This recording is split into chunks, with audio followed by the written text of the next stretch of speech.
Hello everyone, स्वागत है आपका अपने चैनल ज्ञान बॉक्स में।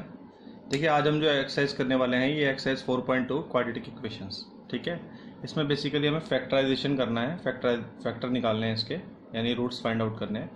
लास्ट क्लास में मैंने आपको बताया था, फर्स्ट क्लास में मैंने आपको बताया था कि इसके फैक्टर्स कैसे निकाले जाते हैं। ठीक है, प्राइम फैक्टराइजेशन नहीं, बेसिकली क्वाड्रेटिक का factorization splitting the middle term method जो होता है उसे हम कैसे करते हैं। ठीक है, आइए करते हैं इसके फैक्टर्स।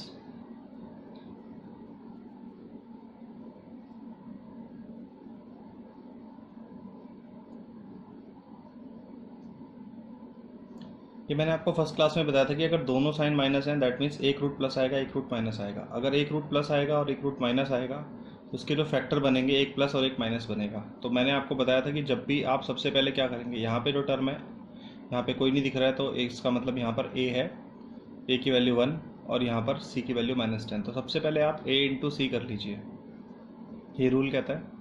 a इंटू सी आप जब करेंगे तो ये आएगा आपका 1 into -10 which is going to be -10। अब आपको बीच वाली टर्म को इस हिसाब से स्प्लिट करना है कि आपका प्लस माइनस करने पे तो -3 आ जाए और मल्टीप्लाई करने पे -10 आ जाए। तो इसके लिए आप सबसे पहले यहाँ पर फैक्टर कर लीजिए इसके। तो देखिए 5 और 2 आ रहा है, यानी इसका मतलब आपको 3 को इस हिसाब से ब्रेक करना है, 3 को इस हिसाब से ब्रेक करना है कि आपका 5 और 2 आ जाए। और यहाँ पे माइनस साइन चाहिए, इसका मतलब क्या हो गया, आपका 5 और 2 को आप ब्रेक कर रहे हैं, 5x और 2x को। तो बड़ी वैल्यू माइनस की ले लीजिए, छोटी वैल्यू प्लस की ले लीजिए। ठीक है, तो -5x और +2x, दीज आर फैक्टर्स। इसके बाद हम क्या करते हैं, इसमें से हम कॉमन निकालते हैं तो ये बनेगा x - 5। यहाँ से हमने 2 कॉमन निकाल लिया। देखिए, जो चीज़ आप यहाँ बनाते हैं वही आपको इधर बनानी होती है, तो इसमें से निकालना है, दैट मीन्स कि इसमें से आप 2 कॉमन निकालिए तो x - 5 बच जाएगा। तो आपके फैक्टर आ गए x + 2 एंड x - 5। एक बार इसको टर्म को 0 के इक्वल रखिए, एक बार इसको, क्योंकि देखिए दो नंबर्स हैं, अगर दोनों का मल्टीप्लाई 0 हो रहा है दैट मीन्स या तो ये 0 होगा या तो ये टर्म 0 होगी या दोनों 0 होंगे। तो हमें नहीं पता होता तो हम कंपेयर करते हैं। एक बार इसको 0 के इक्वल रखेंगे तो x + 2 = 0, इट विल x = -2, 2 उठ के इधर आ गया। ऐसे x - 5 = 0, x = 5। देखिए एक रूट प्लस का आया है, एक रूट माइनस का आया है। मैंने इस फर्स्ट क्लास में बताया था कि साइन देख के आपको पता चल जाएगा कि रूट कैसे आने वाले हैं। आइए यहाँ चलते हैं। अब देखिए, आपको a और c की आप मल्टीप्लाई करेंगे विच इज़ 2 इंटू -6 -12। बीच में आपको यहाँ पे खाली x दिख रहा है, इसका मतलब होता है 1x भी बोल सकते हैं आप इसको। ठीक है, आपको इस हिसाब से इसको स्प्लिट करना है कि मल्टीप्लाई करने पे -12 आए और प्लस माइनस करने पे 1 आ जाए। तो देखिए इसके डिफरेंस क्या हो सकते हैं, 4 और 3 हो सकते हैं, क्योंकि 4 और 3 या 12 भी होता है। ठीक है, तो 4 और 3 इसके डिफरेंस हो सकते हैं।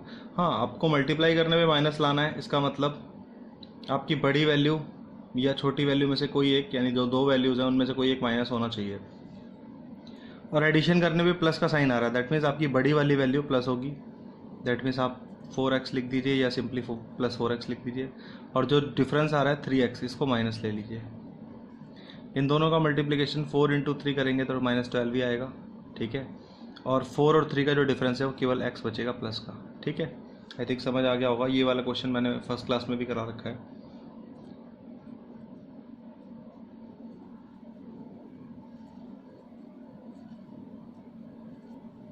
ठीक है, इसमें से आप टू एक्स कॉमन निकाल लीजिए, अंदर बचेगा x + 2।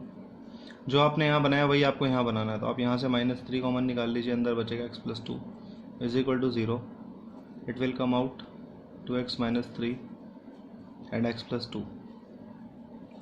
एक बार ये टर्म 0, एक बार ये टर्म 0, दैट मीन्स आप इसको 0 करेंगे, 2x - 3 = 0, it will come out x = 3/2।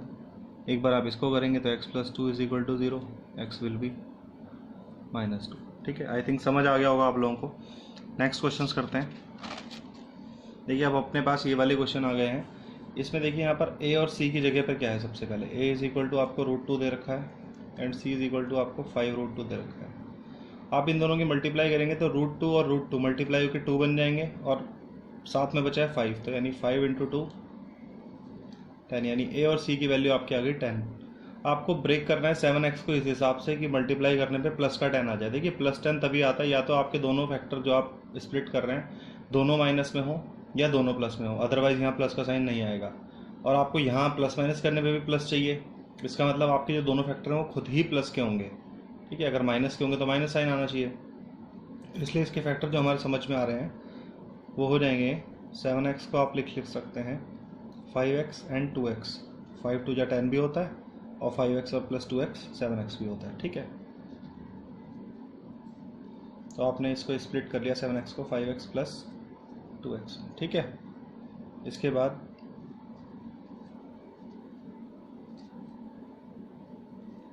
अब यहाँ से आप x कॉमन निकाल लीजिए, अंदर बचेगा √2 टाइम्स ऑफ x प्लस 5। ऐसे ही जो आपने यहाँ बचाया वही आपको यहाँ बचाना है, तो आप √2 निकालिए इसमें से। देखिए पूरा 2 है, ठीक है, इसका मतलब अगर आप √2 निकालेंगे तो अंदर √2 ही बचेगा और x तो है ही साथ साथ, तो √2 टाइम्स ऑफ x प्लस इसमें से √2 बाहर चला गया तो 5 बचेगा is equal to 0। It will come out x plus √2 और ये तो पूरा था ही, that is √2 plus x plus 5 is equal to 0। अब आप एक बार इसको 0 रखिए, एक बार इसको 0 रखिए। आप इसको 0 रखेंगे तो x plus √2 is equal to 0 and √2 plus 5 is equal to 0। It will come out x is equal to minus √2। आप इसको करेंगे तो ये हो जाएगा आपका -5 अपॉन √2। ठीक है, एक रूट दोनों रूट यहाँ पे देखिए माइनस के आए हैं, ये बताया था फर्स्ट क्लास में कि अगर दोनों बीच में साइन प्लस के हैं तो दोनों रूट्स आपके माइनस के हैं। ठीक है, आगे चलते हैं नेक्स्ट उस पर। देखिए इस टाइप के क्वेश्चंस में क्या करना है आपको, सबसे पहले इसमें एलसीएम लेना है। या तो एक मेथड एलसीएम लेने को कहता है, दूसरा मेथड कहता है आप इसकी 8 से ऊपर नीचे मल्टीप्लाई कर दीजिए। ठीक है, 8 से आप मल्टीप्लाई कर दीजिए पूरे की, तो क्या होगा। हम एलसीएम वाले से चलते हैं, तो 8 2 16 हो जाएगा यहाँ पर 16x² minus 8x plus 1 upon 8 is equal to 0। ठीक है, सब में एलसीएम कर दिया। 8 इधर 0 की मल्टीप्लाई होगी 0 हो जाएगा, यानी आपकी इक्वेशन रह जाएगी 16x² minus 8x plus 1 is equal to 0। अब यहाँ पर a है 16, c है 1, तो जब आप a इंटू सी करेंगे तो ये आएगा आपका 16। ठीक है, अब आपको 8x को ब्रेक करना है कि 16 आ जाए, और यहाँ पर देखिए माइनस का साइन है और मल्टीप्लाई करने पे प्लस का साइन आना चाहिए। इसका मतलब आपके दोनों फैक्टर माइनस होंगे तभी मल्टीप्लाई करने पे प्लस का साइन आएगा। ठीक है, तो आप देखिए कि 16 आ जाए, ऐसा क्या कर सकते हैं हम, 4 4 जा 16 कर सकते हैं, तो -4x, यानी अगर आप अपने -8x को ब्रेक करेंगे it will be -4x and -4x। ठीक है, दोनों क्या हो जाएंगे -4 -8 और 4 4 जा 16 भी आ रहा है, तो आपका ये यही फैक्टर होगा इसमें -4x again plus 1 is equal to 0। अब आप इसमें से 4x कॉमन निकाल लीजिए, यहाँ बचेगा आपके पास 4x माइनस 1। ऐसे ही जो यहाँ बनाया वही यहाँ बनाना है, तो यहाँ 1 निकालिए खाली, तो यहाँ बचेगा -4x minus 1 is equal to 0। अब यहाँ पे 4x minus 1 and 4x minus 1 is equal to 0। एक बार इसको 0, एक बार इसको 0, तो आपकी x की वैल्यू आएगी 1/4, इस वाले की भी आएगी 1/4। ठीक है, दोनों वैल्यूज आ गए हैं अपने पास। अब ये क्वेश्चन नंबर 2 है, इसको करेंगे नेक्स्ट क्लास में। और आपको क्वेश्चन नंबर 2 में आपने अपनी एनसीईआरटी की बुक में देखा होगा, वहाँ पे लिखा है एग्जाम्पल 1 को करिए, तो एग्जाम्पल 1 की इक्वेशंस बनी हुई हैं। बेसिकली हमें यहाँ पे क्वेश्चन 2 में इक्वेशन सॉल्व करनी है। ठीक है, और आगे के जो क्वेश्चन हैं हमारे क्वेश्चन 3 एंड 4 वो भी हम नेक्स्ट क्लास में करेंगे। ठीक है, थैंक यू।